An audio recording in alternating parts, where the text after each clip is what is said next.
কয়টা বাজে? হ্যাঁ, আরো সময় বাকি। 12টা বাজতে বাজতে আরো দেরি অনেক। এখানে পটকা টটকা ফুজায় নাকি? বোমা টোমা কিছু নাই না? মাশাআল্লাহ, সুজানগরের লোক তো খুব আল্লাহওয়ালা দেখি। আল্লাহ কবুল করুক। এই যে নতুন বছরের জন্য প্ল্যান নেন, ঘরটারে কি করে সুখী সমৃদ্ধ বানাবেন। প্রতি মাসের জন্য কয়টা সূরা? 12 মাসে তাহলে কয় সূরা? 12 সূরা।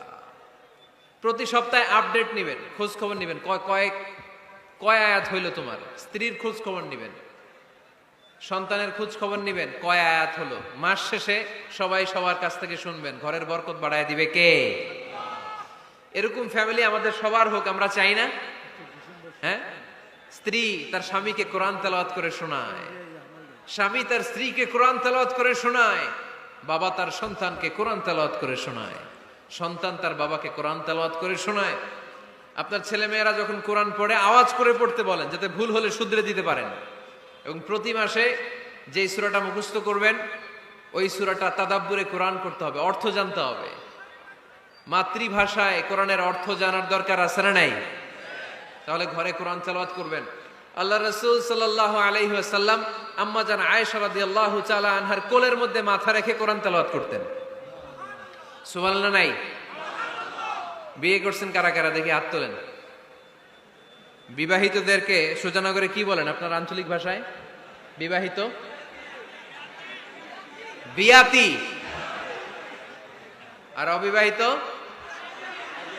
আবিয়াতি। বিয়াতিরা হাত তুলেন, বিয়াতিরা। আবিয়াতি বেশি আজকে, বিয়াতি কম। হাত নামান।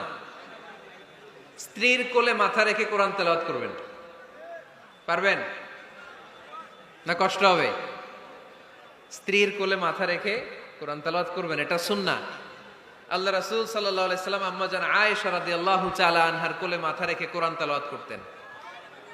আম্মা জান আয়েশা রাদিয়াল্লাহু তাআলা আনহা বলেন, কানা রাসূলুল্লাহ সাল্লাল্লাহু আলাইহি ওয়াসাল্লাম ইয়াকরাউল কুরআন ওয়া রাসুহু ফি হাজরি ওয়া আনা হায়েদ। আমার মাসিক চলা অবস্থায়, মেনস্ট্রুয়েশনাল পিরিয়ড চলা অবস্থায় আমার কোলে মাথা রেখে বিশ্বনবী কোরআন তেলাওয়াত করেছেন, আর আমি শুনেছি। চিল্লায় পড়েন সুবহানাল্লাহ। ঘরে শান্তি নাই, কারণ কোরআন তেলাওয়াত নাই। তো কোরআনের তেলাওয়াতও নাই, শান্তিও নাই। আল্লাহর হাবিব সাল্লাল্লাহু আলাইহি ওয়াসাল্লাম বলেছেন, সহিহ মুসলিমের হাদিস, লা তাজআলু বুয়ুতাকুম মাকাবিরা, তোমরা তোমাদের ঘরটারে গোরস্থান বানিয়ে রেখো না। ফা ইন্না শাইতানা ইয়ানফিরু মিনাল বাইতিল্লাযী তুকরাউ ফীহি সূরাতুল বাকারা, কারণ শয়তান ওই ঘর থেকে দৌড়ে পালায় যেই ঘরে সূরাতুল বাকারা তেলাওয়াত করা হয়। সুবহানাল্লাহ পড়েন। এজন্য ঘর উদ্বোধনের সময় কোন সূরা পড়তে হয়? সূরা বাকারা। চিল্লায় পড়েন কোন সূরা? আওয়াজ করে পড়েন কোন সূরা? নতুন ঘর করছেন, নতুন দোকান করছেন, নতুন ফ্ল্যাট কিনেছেন, কোন সূরা পড়বেন? সূরাতুল বাকারা। শয়তান ওই ঘরে থাকে না। সহিহ মুসলিমের আরেকটা হাদিসে আল্লাহ রাসূল সাল্লাল্লাহু আলাইহি ওয়াসাল্লাম বলেছেন, ইকরাউ সূরাতাল বাকারা, তোমরা সূরা বাকারা তেলাওয়াত করো। ফা ইন্না আখযাহা বারাকা, যে সূরা বাকারা পড়ে আল্লাহ তাআলা ওই ঘরটায় বরকত দেয়। ওয়া তারকাহা হাসারা, আর যে সূরা বাকারা পড়ে না সে খালি আফসোস করে। ওয়ালা ইস্তাতিউহাল বাতালা, কোন জিন, কোন পেতনি, কোন ব্ল্যাক ম্যাজিক, কোন জাদু টুনা বান ওই ঘরের কোন সদস্যকে কোনো ক্ষতি করতে পারে না। আবার সূরা বাকারায় একটা আয়াত আছে, কোরআনের সর্বশ্রেষ্ঠ আয়াত।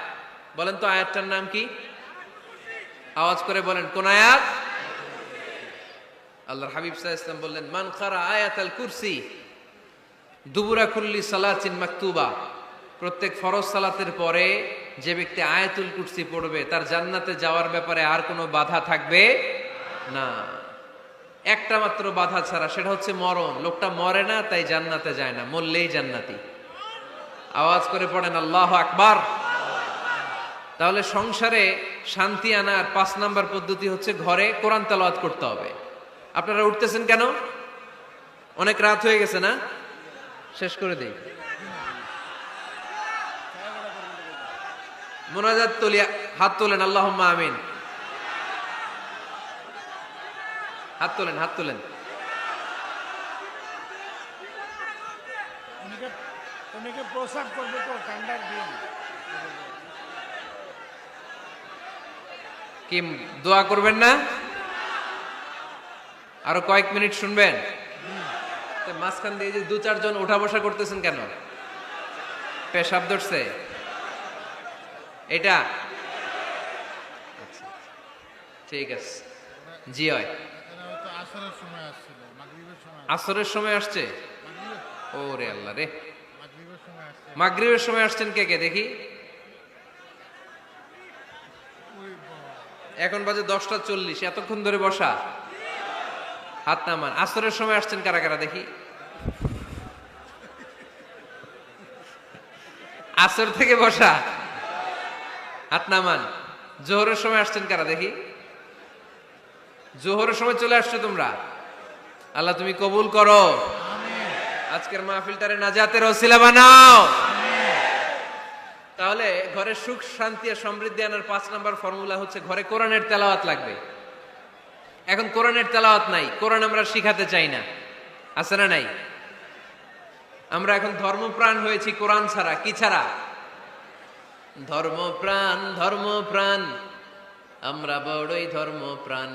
নামাজ রোজার কিছু নাই, ভুলেও ধরি না কোরআন। ধর্মপ্রাণ, রোজ সকালে শুনতাম আগে আল কোরআনের বাণী রে, আল কোরআনের বাণী। এখন শুনি সারে গামার দীপ্ত ফ্যান ফেনানি। রোজ সকালে শুনতাম আগে আল কোরআনের বাণী রে, আল কোরআনের বাণী। এখন শুনি সারে গামার দীপ্ত ফ্যান ফেনানি।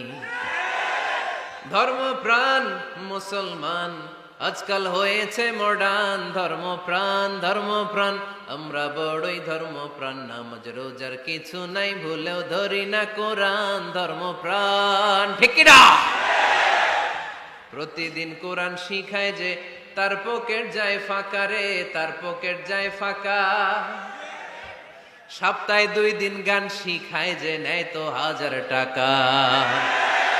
ধর্মপ্রাণ মুসলমান আজকাল হয়েছে মডার্ন। ধর্মপ্রাণ, ধর্মপ্রাণ, আমরা বড়ই ধর্মপ্রাণ। নামাজ রোজার কিছু নাই, ভুলেও ধরি না কোরআন। ধর্মপ্রাণ, এরকম ধর্মপ্রাণ আমরা কেউ হতে চাই? প্রতিদিন ফজরের পরে আমার ঘর থেকে কোরআন তেলাওয়াত হোক, আমরা চাই কি চাই না? ঘরে সুখ সমৃদ্ধি আর শান্তি আসার মাধ্যম হচ্ছে কোরআন তেলাওয়াত করা। ঘরে কোরআন তেলাওয়াত বাড়ায় দেন, ঘরে শান্তি বাড়ায় দিবে কে? কয়টা গেল? হ্যাঁ, 5টা না? শুনতেছে তো মাশাআল্লাহ। 6 নাম্বার হচ্ছে মাঝে মাঝে বেড়াতে যাবেন, ভাবিরে নিয়ে বেড়াতে যাবেন।